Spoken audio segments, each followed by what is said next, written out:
नमस्कार, मैं हूं पुण्य प्रसून वाजपेयी। आखिरी दौर, 9वां चरण, 3 राज्य, 41 सीटें।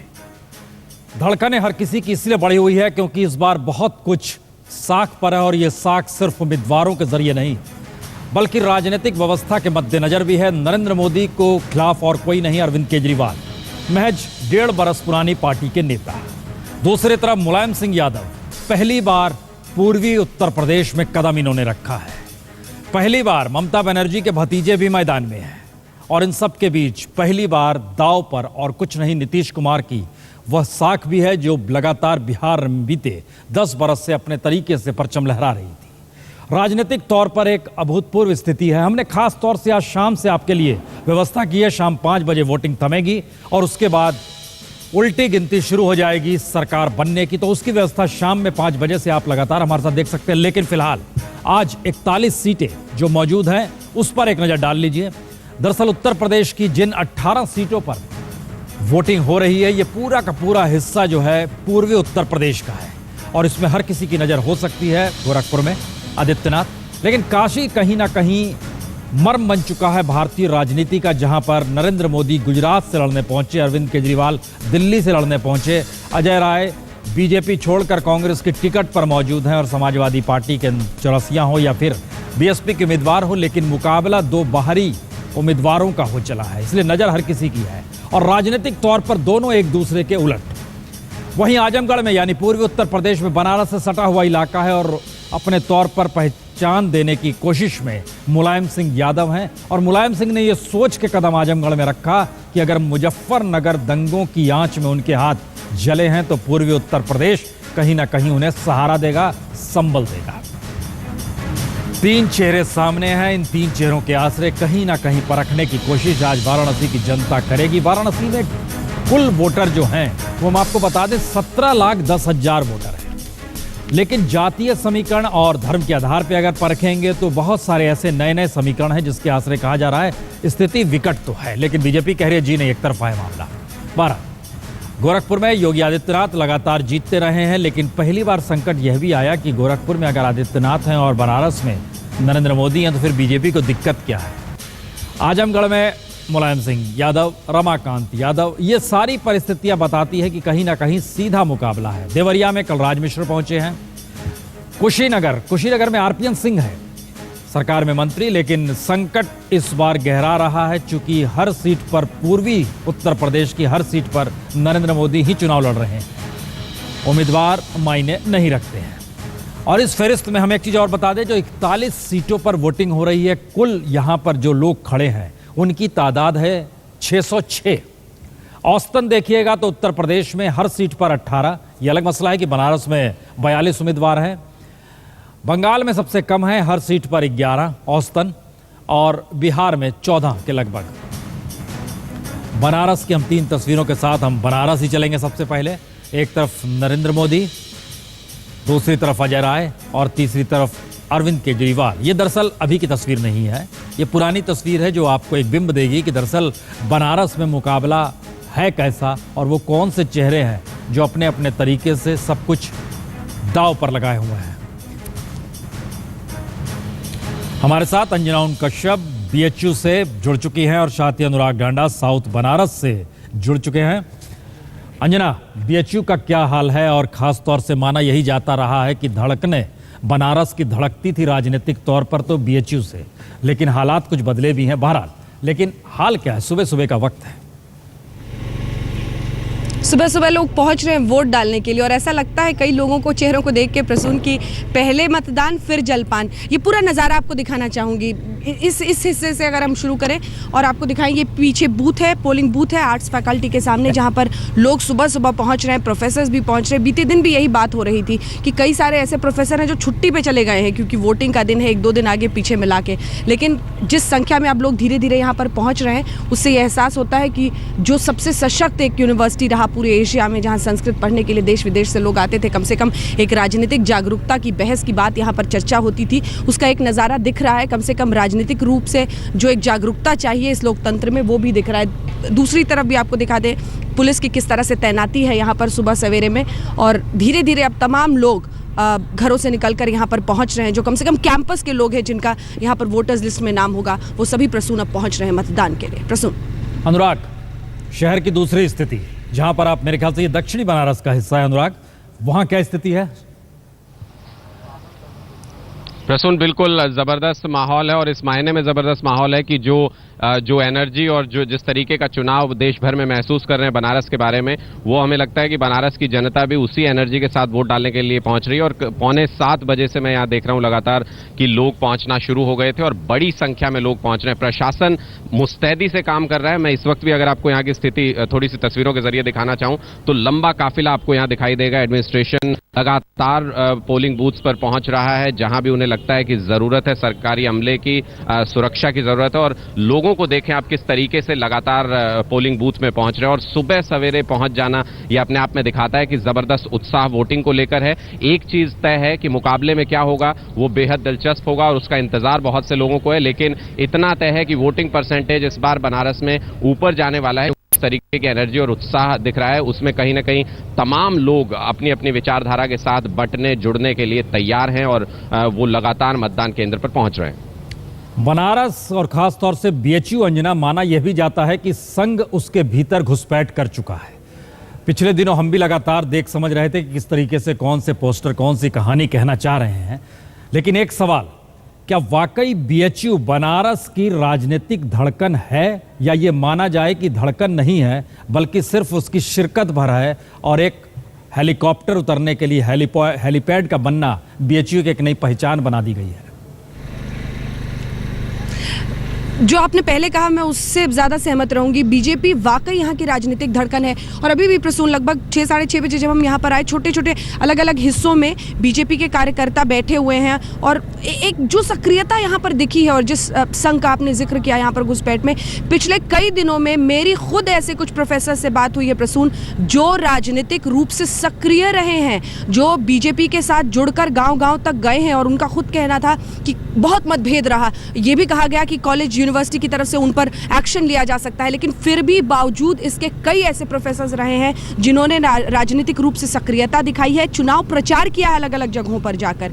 तो जिस तरह का एक आप, हालांकि इसको फिर इस तरीके से भी देखा जाता है किसी एक पार्टी से क्या कोई प्रोफेसर जुड़ सकता है, उसके बारे में स्टूडेंट्स को बता सकता है, लेकिन जो अंडर करंट है वो बहुत सशक्त है और वो अंडर करंट ये बताता है कि यहाँ पर राजनीतिक जो राय है लोगों की वो बहुत सशक्त है, बहुत स्ट्रांग है और उसी हिसाब से फिर वो आगे बढ़ते हैं। तो वो पिछले दिनों बहुत दिखा गया है। और प्रोफेसर से आप बात कीजिए, आप स्टूडेंट से बात कीजिए, दिलचस्प ये है कि शायद शुरू में सिर्फ एक पार्टी के लिए आपको लोग दिखते थे, लेकिन बीते दिन जब मैं यहाँ पर आई थी शाम में स्टूडेंट से इंटरेक्ट किया तो बहुत ही जबरदस्त कुछ लोग थे जो बीजेपी को, कोई आम आदमी पार्टी के भी सपोर्टर्स मिले, कुछ कांग्रेस के भी मिले, तो अलग अलग भागीदारी यहाँ दिख रही है, सब रंग दिख रहे हैं और वाकई धड़कन है इस वक्त बीएचयू। अनुराग, बीजेपी आरएसएस के जरिए अपने संगठन की पैठ आज से नहीं, अयोध्या के दौर में आंदोलन जब शुरू हुआ था जबरदस्त तरीके से बना ली गई थी।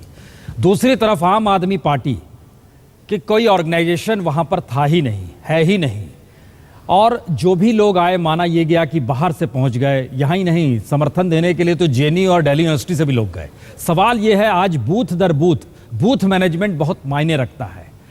किस तरीके से आप देख पा रहे हैं कि जब संगठन नहीं, कुछ नहीं, तो फिर कैसे मैनेजमेंट चल रहा है वहां पर आम आदमी का? प्रसून, बिल्कुल इस लिहाज से देखें तो बड़ा अचीवमेंट कह सकते हैं, क्योंकि बूथ मैनेजमेंट सबसे बड़ी दिक्कत होती है और मुझे लगता है कि बनारस में इस बार जो मुकाबला हो रहा है वो संगठन और सोच के बीच में हो रहा है कि सिर्फ एक कोई मुद्दा लेकर के यहाँ पर पहुंच गए मुकाबला करने के लिए, ऐसे संगठन से जो लगातार यहाँ पर हावी रहा है, पिछले लगातार चुनाव जीतता रहा है।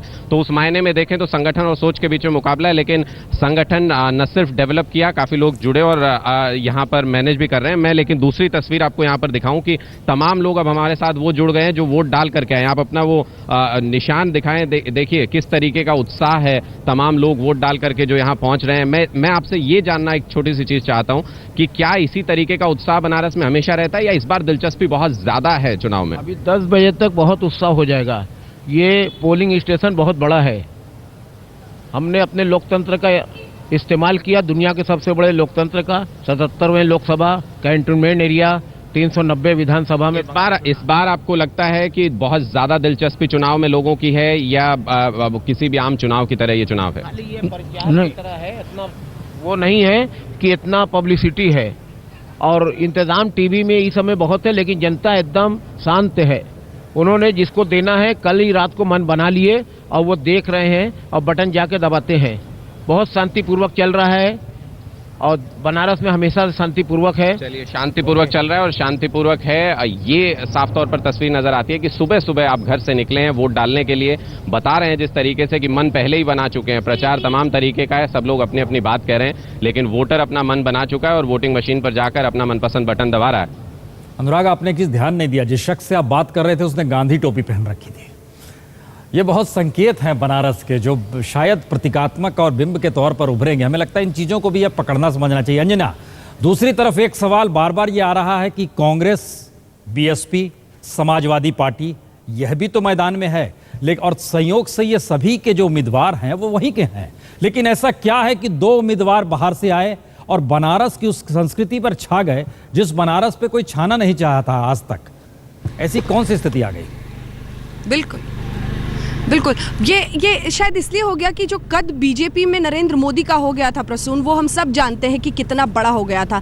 कार्यकर्ताओं ने जिस तरह से उनके नाम पर हामी भरी और उस हामी को मानना पड़ा शीर्षस्थ नेताओं को, जितने रूठे, जितने दाएं गए, जितने बाएं गए, लेकिन उन सब के बीच वो चीरता हुआ आगे बढ़ गया। तो शायद उनके व्यक्तित्व को लेकर जो एक प्रभाव दिखा वो था। इधर अरविंद केजरीवाल दिल्ली की जबरदस्त जीत के आप कह सकते हैं लहर पर आगे बढ़ रहे थे। तो ये दो शख्सियतें, हालांकि अजय राय बार बार कह रहे हैं मैं यहाँ का हूँ, यही प्लैंक है जिस पर वो लड़ रहे हैं। लेकिन हमारे साथ भी एक व्यक्ति जुड़ गए हैं। सबसे पहले तो वो नाखून पर अपना जो स्याह रंग है वो दिखाने के लिए बहुत उत्सुक है और इस बार जिस तरह से वोटिंग हो रही है उसको लेकर बहुत उत्सुकता है। ये बताइए कि बीएचयू में हालांकि अभी सुबह सुबह रिस्पॉन्स ठीक ठाक ही दिख रहा है, ये जिस तरह से पूरा एक्साइटमेंट, पूरा जबरदस्त जोश, उत्साह बनारस के इर्द गिर्द बना, कैसे देखते हैं आप? ऐसा पहली बार देखने में आ रहा है कि इतना उत्साह, विशेषकर बीएचयू कैंपस में। इतनी लंबी लाइन तो मुझे लगता नहीं कि पीक आवर्स में भी लगती होगी जो सुबह सुबह लगी है। अपना ही मैं बताऊं कि रात को मैं ढंग से सो नहीं पाया। मुझे ये था कि कब 7 बजे मैं वोट डालने के लिए जाऊं और फॉर्चुनेटली मैं सबसे पहले वोट करके आया हूं, इसलिए मुझे अच्छा लग रहा है। हाँ, ये बहुत दिलचस्प बात है कि सबसे पहले वोट डालकर आप आए हैं। लेकिन प्रोफेसर और हम प्रसून, बहुत दिलचस्प है, रात की नींद इनकी उड़ी हुई थी। एक चीज और इनसे पूछ लीजिए, महादेव के दर्शन के लिए बड़ी लंबी कतारें रहती हैं, वो कतार बड़ी या आज लोकतंत्र के पर्व को जीने की बड़ी कतार?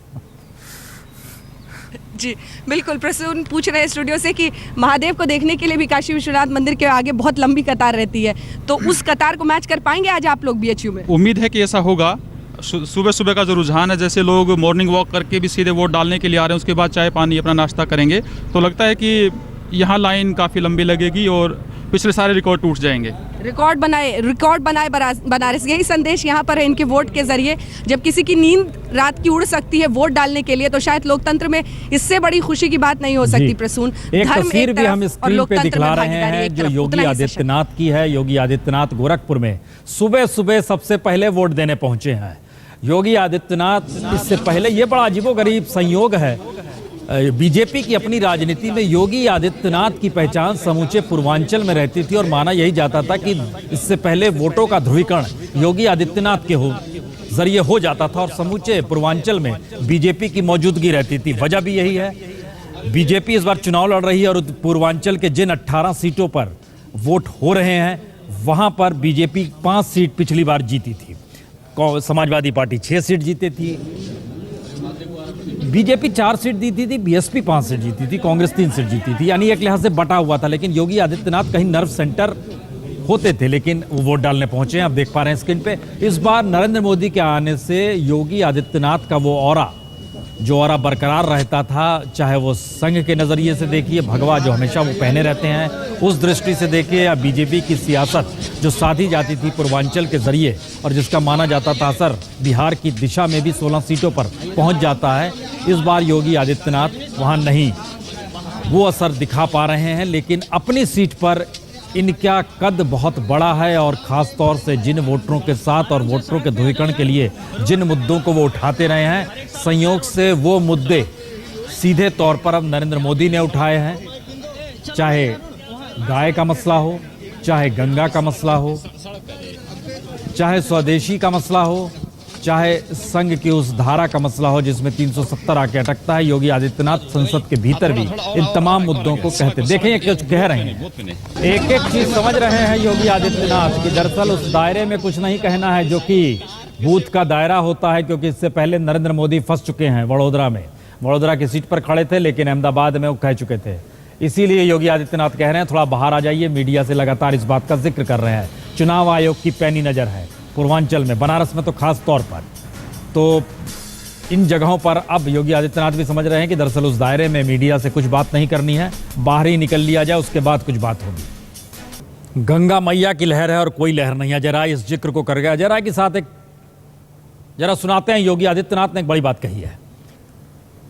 समाजवादी क्या नहीं लगता कि नरेंद्र मोदी के चुनाव लड़ने से गोरखपुर से चुनाव लड़ रहे हैं, लगता है कुछ इम्पैक्ट पूर्वांचल की राजनीति पर होगा? कोई सीटों पर समाजवादी पार्टी कोई इम्पैक्ट नहीं।